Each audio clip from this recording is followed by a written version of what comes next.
दोस्तों, आज मैं आप सभी को लेके जाने वाला हूँ एक ऐसी यात्रा पर जो कि आप में से बहुत से लोगों का ड्रीम होगा। मैं बात कर रहा हूँ केदारनाथ यात्रा के लिए। आप में से बहुत से लोग जो कि प्लान करते हैं हर साल केदारनाथ यात्रा पर जाने के लिए और चाहते हैं कि लिमिट से लिमिट बजट में यात्रा करें, जिससे कि कम खर्चे में यात्रा भी हो जाए और साथ के साथ हम बाबा केदारनाथ के दर्शन भी कर पाएँ। आप सभी को बता दूं, अभी मैंने मई मंथ के अंदर केदारनाथ बाबा के दर्शन किए हैं, वो भी 3820 रुपये के अंदर, वो भी दिल्ली से दिल्ली तक। मतलब कि मेरी यात्रा दिल्ली से स्टार्ट हुई थी और दिल्ली में ही ख़त्म हुई थी इतने बजट में। और आप भी किस तरीके से 3820 रुपये के अंदर केदारनाथ की यात्रा कर सकते हैं, वो भी दिल्ली से लेकर दिल्ली तक। तो चलिए, इस वीडियो में मैं सारी इन्फॉर्मेशन देने वाला हूँ। मैंने किस तरीके से प्लान किया था और कहाँ कहाँ मेरा कितना कितना खर्चा आया है, और साथ के साथ अगर आप भी इस तरीके से प्लान करते हो तो आपकी यात्रा बजट में हो सकती है। चलिए वीडियो स्टार्ट करते हैं और जानते हैं आपको कैसे प्लान करनी होगी केदारनाथ की यात्रा।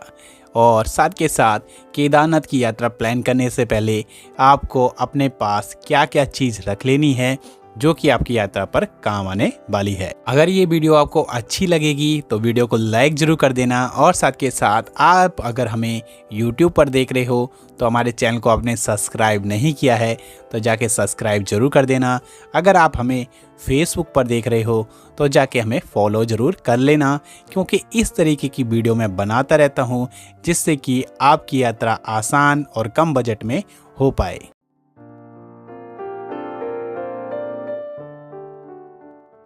दोस्तों, इस बार मैंने अपनी केदारनाथ की यात्रा दिल्ली से स्टार्ट की और दिल्ली से मैं निकलने वाला था हरिद्वार के लिए बाय बस।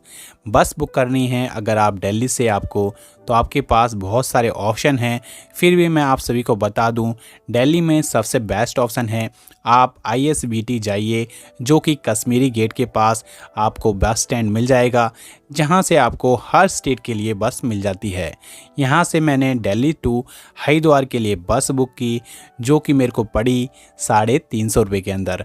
और मैं आप सभी को बता दूं, अगर आप बस बुक करना चाहते हो हरिद्वार के लिए तो आपको 350 के अंदर तो मिल ही जाती है, बट ये डिपेंड करता है आप कौन कौन सी बस बुक करना चाहते हो। जैसे कि आप डिलक्स बस बुक करना चाहते हो तो डिलक्स का प्राइस 850 रुपये है, सेमी डिलक्स का प्राइस 500 रुपये है।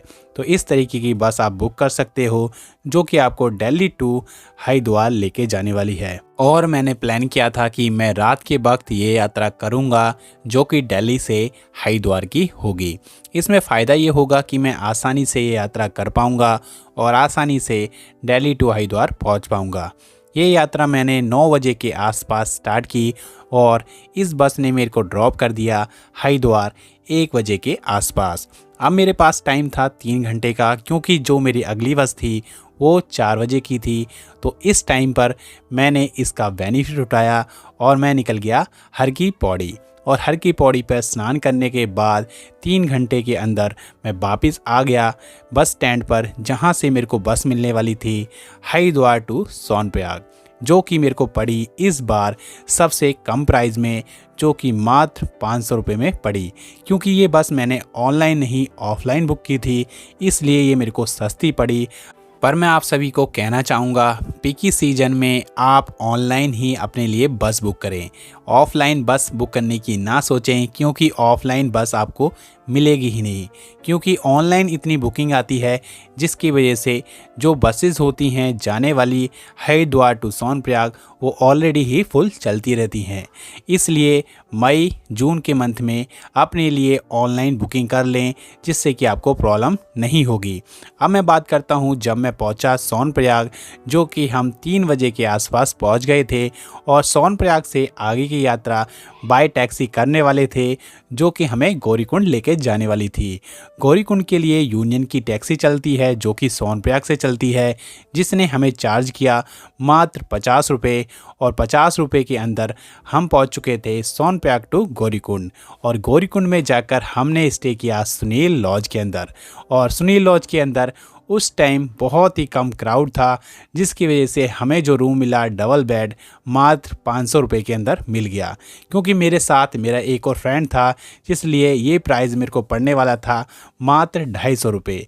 250 रुपये के अंदर मैंने गौरी कुंड के अंदर स्टे किया और अगले दिन का मैं वेट करने लगा, क्योंकि अगले दिन हम यात्रा करने वाले हैं स्वर्ग की। उससे पहले मैं आप सभी को बता दूं, हमने गौरी कुंड के अंदर डिनर किया, जो कि हमें पड़ा मात्र 120 रुपये के अंदर।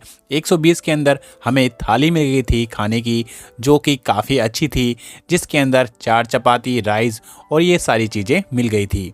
उसके बाद हमने नेक्स्ट मॉर्निंग यात्रा चालू कर दी केदारनाथ की।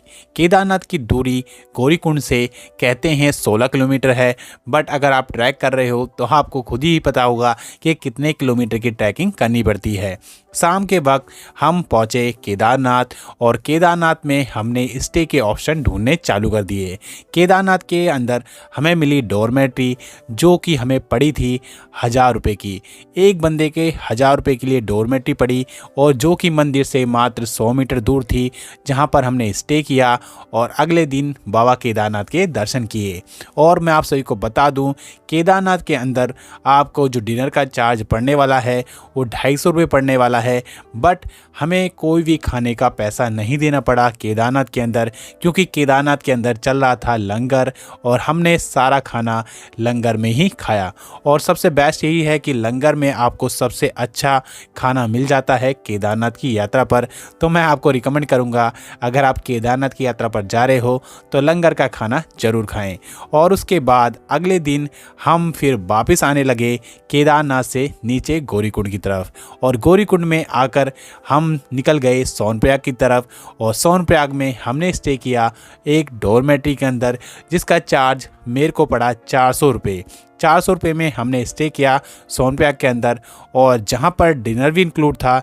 इंक्लूड डिनर मुझे पड़ा 520 रुपये, मतलब कि 520 रुपये के अंदर खाना और स्टे दोनों चीज़ मेरे को मिल चुकी थी। और अगले दिन मैं यात्रा करने वाला था वापस घर के लिए। आप सभी को बता दूं, वहां से आपको जो बस है, बस बुक करनी है तो आपको सोनप्रयाग के पास एक बस स्टैंड मिल जाएगा, जहां से आप अपने लिए बस बुक कर सकते हो। एक दिन पहले ही बस बुक कर लेना, नहीं तो आपको बस के अंदर सीट नहीं मिलेगी, खड़ा होके जाना पड़ेगा। और बस का जो प्राइस मेरे को पड़ा था मात्र 500 रुपये पड़ा था, जिस बस ने मेरे को नेक्स्ट मॉर्निंग पिक किया सुबह 5 बजे और ड्रॉप कर दिया हरिद्वार 1 बजे के आसपास। और हरिद्वार पहुंचने के वक्त मैंने वहां पर लंच किया, और लंच जो मेरे को पड़ा 120 रुपये का। और फिर मैंने वहां से एक बस बुक करी, जो कि नॉर्मल बस थी, जो कि मेरे को लेके जाने वाली थी हरिद्वार टू दिल्ली, जिसका मेरे को खर्च पड़ने वाला था मात्र 350 रुपये। और मैं इस तरीके से मैंने अपनी यात्रा प्लान की और इस तरीके से यात्रा की। बट मैं आप सभी को बता दूं, इस यात्रा में बहुत सारी चीज़ें हैं जो आपको पहले ही प्लान कर लेनी है। सबसे पहला प्लान कर लेना है गौरीकुंड में स्टे, अगर आप गौरीकुंड से ट्रैकिंग से यात्रा करने वाले हो। सेकंड आपको प्लान करने वाला है केदारनाथ में स्टे, क्योंकि पेकी सीजन के अंदर मई और जून में आपको स्टे के ऑप्शन बहुत कम मिलते हैं तो बहुत कॉस्टली मिलते हैं, इसलिए आप ऑनलाइन बुक कर सकते हो। और साथ के साथ तीसरी चीज़ आपको बुक कर लेनी है अपनी बस, जो कि आप ऑनलाइन से बुक कर सकते हो, जो कि बहुत ही इम्पोर्टेंट है, क्योंकि पीकी सीज़न में आपको बस नहीं मिलती है। और साथ के साथ अपने पास कैश ज़रूर कैरी करें, क्योंकि केदारनाथ में अगर आपके पास कैश नहीं है तो यात्रा में आपको प्रॉब्लम हो सकती है। ऊपर आपको कैश निकलवाने के लिए एक्स्ट्रा पैसे देने पड़ सकते हैं। और मैंने इसके अंदर अभी बहुत सी चीज़ें इंक्लूड नहीं की हैं, जैसे कि प्रसाद और बहुत सी चीज़ें जो कि हम अपने घर के लिए लेके आते हैं, वो मेरे एक्स्ट्रा में आती है। बट नॉर्मल यात्रा पर मेरा 3820 रुपये का खर्च हुआ, जो कि मैंने आप सभी को बता दिया है। और साथ के साथ यात्रा पर जाने से पहले अपने लिए रजिस्ट्रेशन ज़रूर करा लें। जिस डेट का रजिस्ट्रेशन है उसी डेट यात्रा करें, क्योंकि जब मैं वापस आ रहा था तो सोनप्रयाग के अंदर रजिस्ट्रेशन चेक किए जा रहे थे और उसके बाद ही आगे बढ़ने दिया जा रहा था। और क्राउड काफ़ी ज़्यादा हो गया था। जब हम गए थे तो ओपनिंग सेरेमनी के टाइम पे गए थे, उस टाइम क्राउड बहुत कम था, जिसकी वजह से होटल और हर चीज़ें बहुत सस्ती थी। बट जैसे ही यात्रा चालू होती है उसके बाद क्राउड आना चालू हो जाता है और प्राइस बढ़ना चालू हो जाता है केदारनाथ यात्रा पर। अगर आप लिमिटेड बजट में यात्रा करना चाहते हो तो मैं आपको रिकमेंड करूंगा कि सितंबर में प्लान करें, जो कि आप 15 तारीख के बाद प्लान कर सकते हो और आपको लिमिटेड बजट में यात्रा हो जाएगी। जितने बजट में मैंने यात्रा की है आप इतने बजट में यात्रा कर पाओगे। अगर ये वीडियो आपको अच्छी लगी है तो वीडियो को लाइक जरूर कर देना और साथ के साथ चैनल को अभी तक आपने सब्सक्राइब नहीं किया है तो सब्सक्राइब कर देना, और साथ के साथ आपने हमारे पेज को फॉलो नहीं किया है तो फॉलो जरूर कर लेना। बाय बाय, टेक केयर, जय श्री केदारनाथ।